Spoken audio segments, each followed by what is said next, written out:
Craig, welcome back to Welcome to the Basement. Way, nice to be back. I guess I really don't need to say welcome to the basement. It's kind of redundant. You could say welcomes the basement. No. Welcomes to the basement. To welcomes the basement. I'll just edit this part out. Yeah, I think so.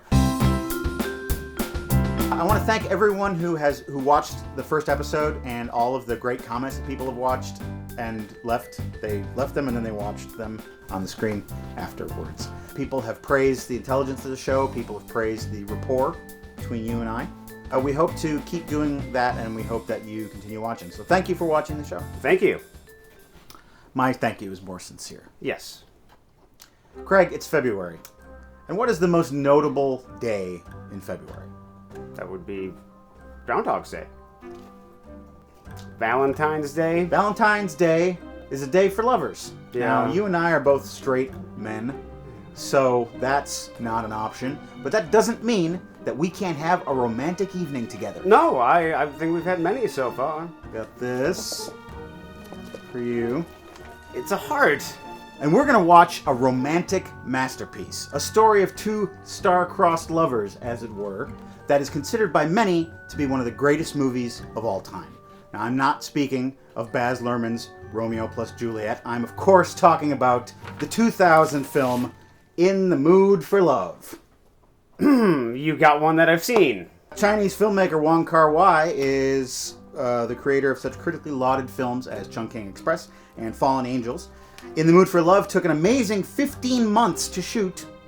It was at Cannes in 2000. It won several awards, but did not win the Palme d'Or. It was beaten by the Lars von Trier film Dancer in the Dark. A laugh riot, that Yes. movie. This one, nearly as funny. Is it? Yeah. I don't know anything about it. It's...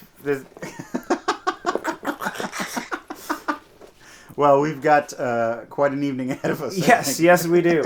If I remember anything about this movie, one is that it's absolutely gorgeous. Uh-huh. And two, it feels like the 15 months that they put into it. It felt really long the first time I saw it, but I didn't know what I was expecting. Maybe it'll go quicker for me this time. It's only 90 minutes long. So it's normal, like, movie length. Oh, wow. I got Matt a gift. Okay, I'm going to open this. This is a foil-wrapped container. Foil is a great, quick wrapping device. We have a hermetically sealed Ghostbusters car. I was hoping for Ghostbusters. I'm sorry, I've seen Ghostbusters. I didn't know if you had. This is a hearse. This movie, perhaps the death of romance. The death of romance. This is going to be the end of our relationship. And this is a whole lot of chocolate. Well, let's sit back on the old leather couch and watch Wong Kar Wai's 2000 film, In the Mood for Love. Vroom, vroom.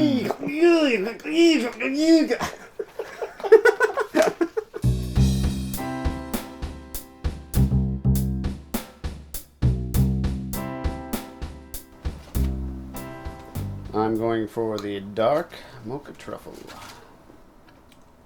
This looks like a Chinese propaganda film. Just because it's red in the background. Yeah, and it's big, scary letters. They're very aggressive. Yeah, they're coming right at you. Wong Kar Wai. Wong Kar, why not? In the Mood for Love begins with two people moving into the same apartment building at the same time. Mr. Chow and Mrs. Chen. There's lots of confusion, and there's some shady-looking people carrying furniture around everywhere. In a small, very cramped apartment building. I'm just gonna say right now, it's been a very long time since I've seen this movie, and I forget almost everything about it. But I'm intensely sad already. They're just moving in. I know. Mr. Chow spends a lot of time with his friend Mr. Ping, who's a real character. Beat it, Gollum. He's so mean to his little friend. Mr. Ping is great. He deserves his own series. It's too bad Ping is not at this Mahjong game. Ping makes every Mahjong party a ping pong party. Mrs. Chen just kind of mopes around and looks sad. Man, these outfits. are pretty amazing. While the entire rest of the world is dilapidated, they look awesome. Right. But they hadn't quite got that whole Mies van der Rohe, Bauhaus type architectural style yet, I guess. I don't understand those references. Don't worry, someone out there will. Bauhaus, I like them. Bela Lugosi's dead. Yeah, there's Undead. That is written by Walter Gropius, the founder of the Bauhaus movement. But I'm missing the movie. These people eat so many noodles, you won't believe it. Extra dramatic lunch pail. Any second, the killer is going to come crashing through a wall and start spraying bullets all over the room. It's like a John Woo movie, except for the non-action sequences go in slow motion. And they haven't released any doves yet. No. They both find out that their spouses are having an affair with each other's spouses, and they divulge this to each other in a tense diner encounter.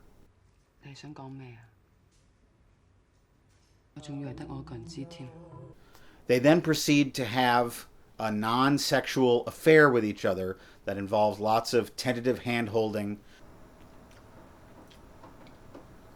Yeah, do it! No, don't be repressed. This is an affair without the sex. I've had so many of these. Yeah. They're obviously falling in love and tearing each other apart in doing it because they never allow themselves to act on that love. Sin.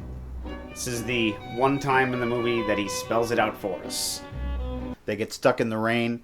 We'll just stand here and not do anything. I don't think this metaphor will stop anytime soon. I wish Ping were here. Eventually, Mr. Chow cracks and he moves to Singapore, leaving her behind because he knows that he will never leave his wife and she will never leave her husband for him.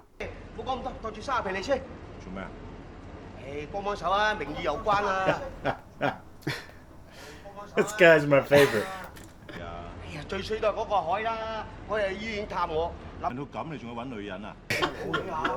He's never in any shape for sex.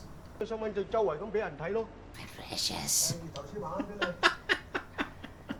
Mrs. Chen is sad, and then eventually he comes back to Hong Kong and realizes that she's gone and he'll never see her again. They get separated, and everyone's heart gets broken.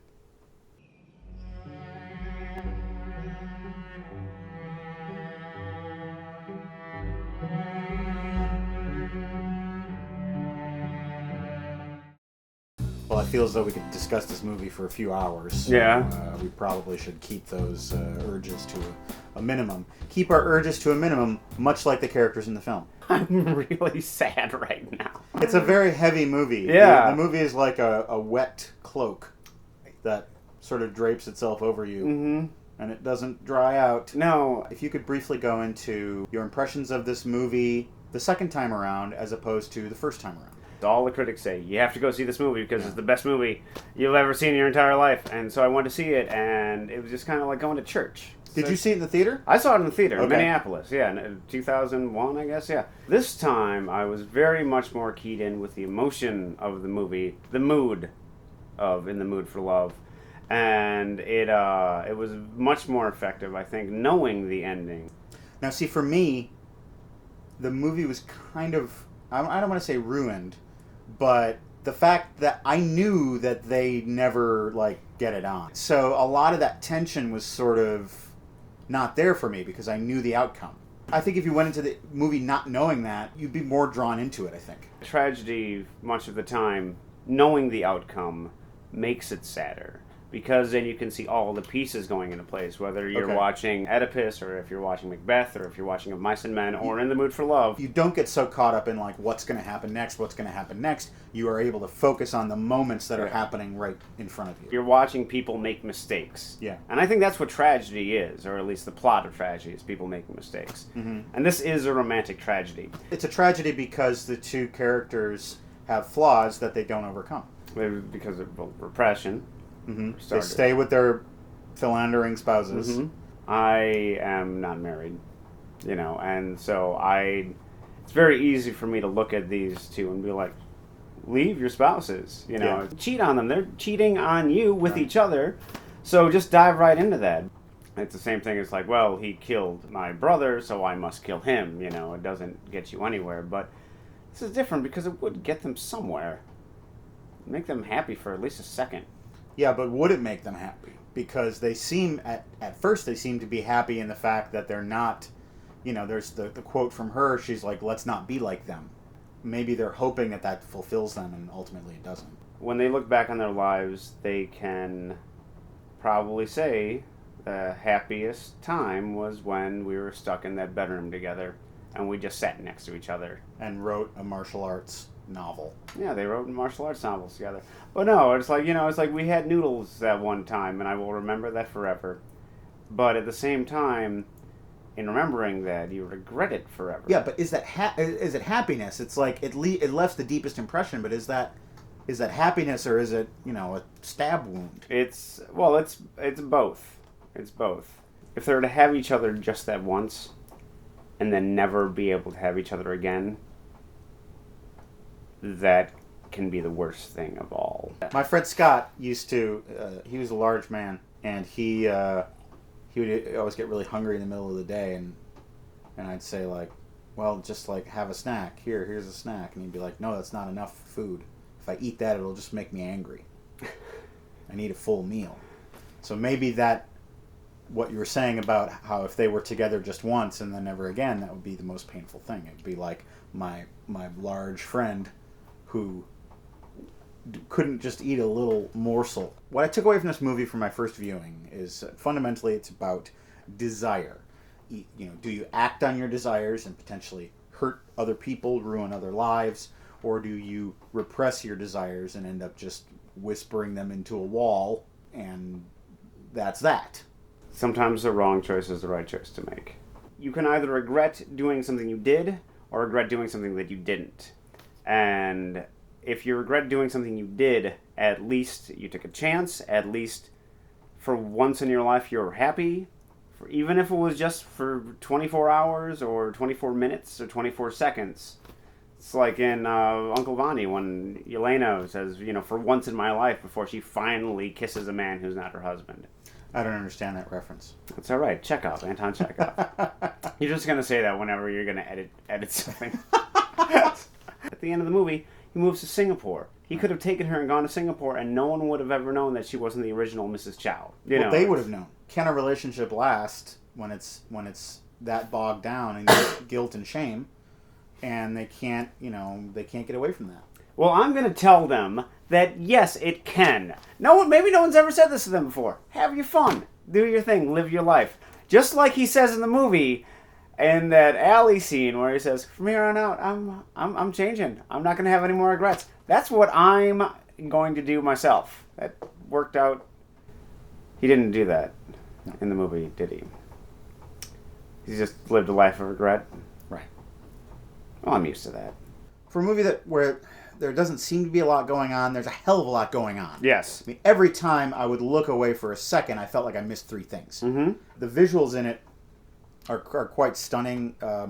Certainly, like the fashions, the retro, the outfits that they wore, and the hairstyles, and I really loved his tie. That tie he kept wearing. Basically, every dress that she wore in that movie, no fashion has made me feel so gay and so straight all at the same time. The key word of the title isn't love, it's really mood. The entire piece is mood. Go into it knowing that. Mm-hmm. Go into it knowing that you're just going to be feeling something, that there's going to be waves of emotion thrown at you. On occasion, a movie will come along in which it really feels more like you're reading a novel. Master and Commander felt like that for me. Really? Felt like I was reading a novel. And sometimes movies come along where it feels like you're at an art gallery. Yeah. And I think this is a movie where you have to just go in and you're just looking at a bunch of pictures and putting the pictures together and feeling. That's how you should go in the first time you see the movie. And then after that, you can piece it all together and realize what exactly shook inside of you. This is one of the most romantic movies of all time, and I don't say that as a compliment. Thanks for joining us here, and welcome to the basement. Once again, thank you for all your great comments and for watching the show. Send it to your friends. And talk with your friends about movies. They're not just things that you look at and say, that was a good time, and the popcorn was good too. They're not just meant to be watched, they're meant to be lived with other people. So, Craig, Yeah? will you be my Valentine? No.